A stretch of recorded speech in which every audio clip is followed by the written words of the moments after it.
School के दिन याद है, क्लास चल रही है और अचानक टीचर ब्लैक बोर्ड पर गणित का एक ऐसा सवाल लिख देते हैं जिसे देखकर ही मतलब दिमाग सुन्न हो जाता है। पेट में वो अजीब सी घबराहट, दिल की धड़कन तेज।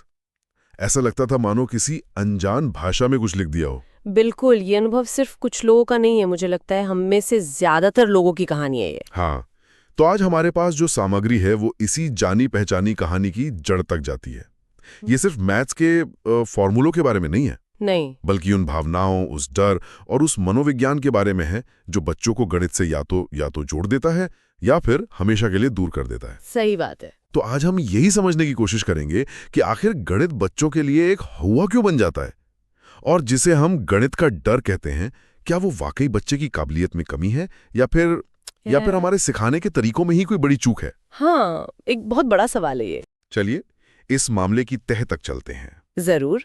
तो सबसे पहले तो यही सवाल दिमाग में आता है कि गणित और बाल मनोविज्ञान यानी चाइल्ड साइकोलॉजी, इन दोनों का आपस में क्या लेना देना है। हाँ, एक तरफ है अंक और समीकरण और दूसरी तरफ बच्चे का मन।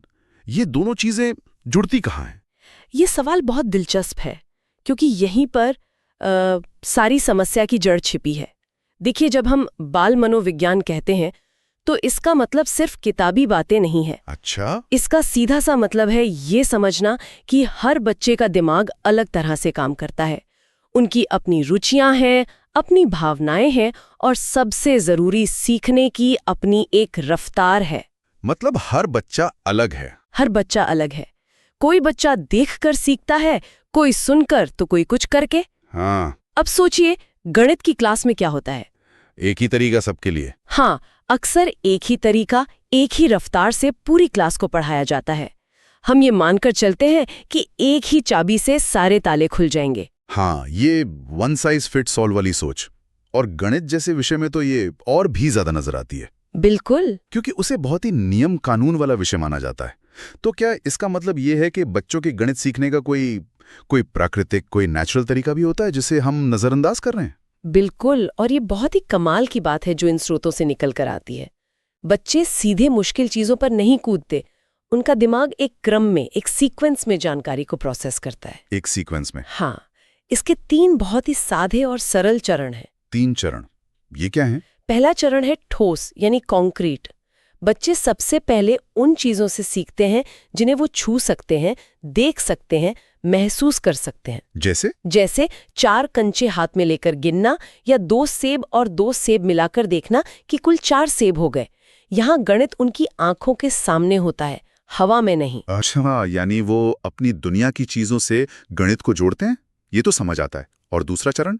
दूसरा चरण है चित्र यानी पिक्टोरियल। ठीक है। जब बच्चा ठोस चीजों से सहज हो जाता है तब वो उनके चित्रों को समझने लगता है। ठीक है।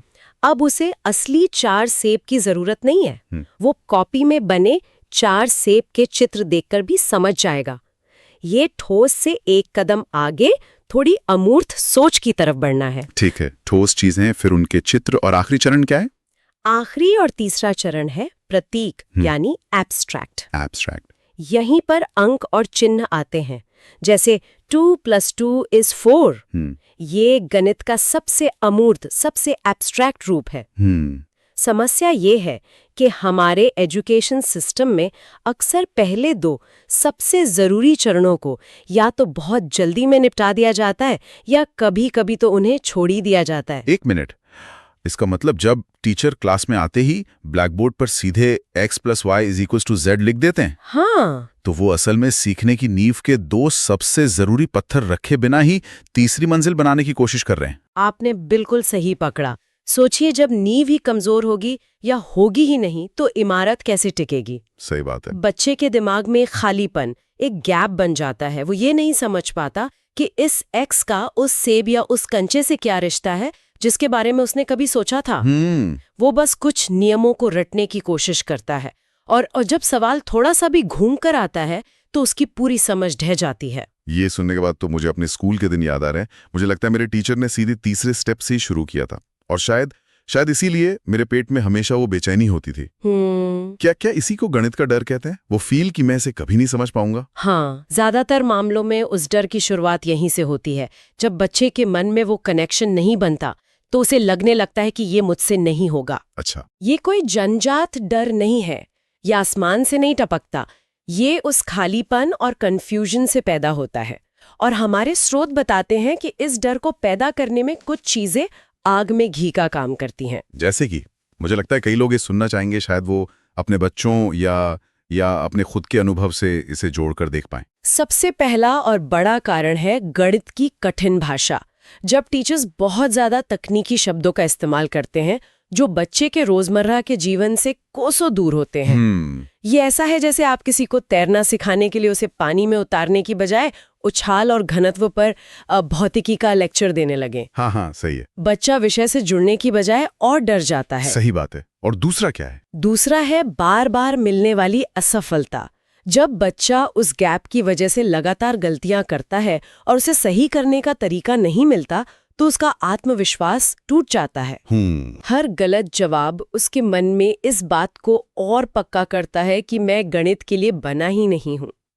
ये एक दुष्चक्र बन जाता है, डर से गलती और गलती से और ज्यादा डर। और मुझे लगता है कि इस दुष्चक्र में हमारे समाज का भी बड़ा हाथ है, वो तुलना करना, डांटना। बिल्कुल, ये तीसरा बड़ा कारण है, डांट या तुलना।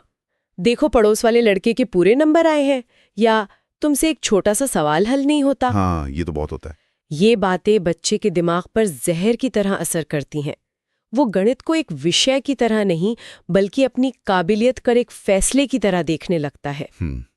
और आखिरी और शायद सबसे आम वजह है रटने पर जोर। बस ये फॉर्मूला याद कर लो, सवाल हल हो जाएगा। ये एक शॉर्टकट की तरह लगता है, लेकिन ये सबसे खतरनाक है। खतरनाक क्यों? ज्यादातर तो यही होता है। खतरनाक इसलिए क्योंकि देखिए, रटना आपको क्या करना है ये तो बताता है, लेकिन क्यों करना है ये नहीं बताता। हाँ, क्यों करना है ये नहीं बताता। जैसे ही सवाल का पैटर्न बदलता है, रटा हुआ ज्ञान बेकार हो जाता है। अच्छा। जिस बच्चे ने जोड़ना समझा है वो किसी भी तरह की जोड़ने की समस्या को हल कर लेगा, लेकिन जिसने सिर्फ रटा है वो शब्द बदलते ही अटक जाएगा। तो मतलब समझ आपको आजादी देती है। बिल्कुल, जबकि रटना आपको एक पिंजरे में कैद कर देता है। तो इसका मतलब ये हुआ कि गणित का डर बच्चे की पैदाइशी कमी नहीं बल्कि एक सिखाया हुआ डर। हाँ, ये तो उन लाखों लोगों को एक तरह की राहत देने वाली बात है जो खुद को गणित में कमजोर मानकर बड़े हुए हैं। समस्या उनमें नहीं, शायद तरीके में थी। यही इन स्रोतों का सबसे बड़ा और शक्तिशाली संदेश है। ये डर बच्चे की बौद्धिक क्षमता का आईना नहीं है, ये उस सिस्टम का नतीजा है जो उसके सीखने के प्राकृतिक तरीके का सम्मान नहीं करता। ठीक है, तो हमने समस्या की जड़ को समझ लिया है, ये भी देख लिया है कि डर पैदा कैसे होता है, लेकिन ये सब सुनकर थोड़ी निराशा भी होती है। तो इसका हल क्या है? क्या कोई तरीका है इस चक्र को तोड़ने का जहां उम्मीद नजर आती हो? हाँ, बिल्कुल है। और अच्छी बात यह है कि समाधान किसी रॉकेट साइंस जितना मुश्किल नहीं है। अच्छा। समाधान बहुत ही मानवीय और सरल है, और वो छिपा है एक शब्द में, रुचि। रुचि, इंटरेस्ट। हाँ, इंटरेस्ट।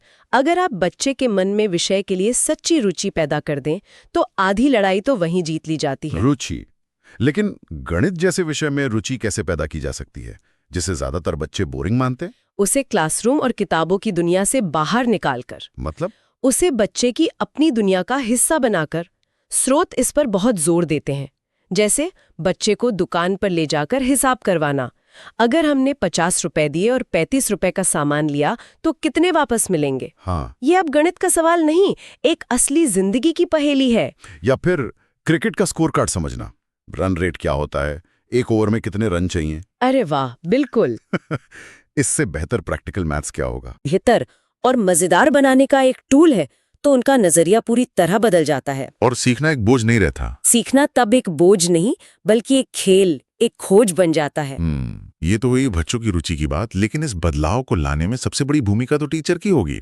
एक टीचर क्या अलग कर सकता है? यहाँ पे शिक्षक की भूमिका सिर्फ पढ़ाने वाले से बदलकर एक गाइड, एक मेंटर की हो जाती है। एक मेंटर की? हाँ, स्रोत कहते हैं कि एक अच्छा शिक्षक सिर्फ सवाल हल नहीं करवाता बल्कि वो बच्चे के दिमाग को पढ़ता है। उसकी सबसे पहली जिम्मेदारी है बच्चे की मानसिक स्थिति को समझना। ठीक है। वो ये देखता है कि बच्चा कहाँ अटक रहा है, उसके मन में क्या उलझन चल रही है। वो एक लर्निंग डिटेक्टिव की तरह काम करता है। लर्निंग डिटेक्टिव, ये तो बहुत अच्छा शब्द है। मतलब गलती को पकड़ना नहीं बल्कि गलती के पीछे की सोच को पकड़ना। एकदम सही। अगर एक बच्चे ने 6 टाइम्स 3 = 24 लिखा है, तो उसे डांटने की बजाय एक अच्छा टीचर ये सोचेगा कि बच्चे ने ऐसा क्यों सोचा होगा। अच्छा। शायद उसे 8 का पहाड़ा याद रह गया, या शायद उसे गुणा करने की प्रक्रिया में ही कोई कंफ्यूजन है। वो गलती को सजा देने का मौका नहीं, बल्कि बच्चे की सोच को समझने का एक सुराग मानता है। और भाषा का क्या? हमने पहले बात की थी कि कठिन भाषा एक समस्या है। हाँ, तो एक अच्छा शिक्षक पुल बनाने का काम करता है। वो मुश्किल अवधारणाओं को सरल भाषा, कहानियों और उदाहरणों से समझाता है। वो बच्चों को ये यकीन दिलाता है कि तुम कोशिश करोगे तो सीख सकते हो। वो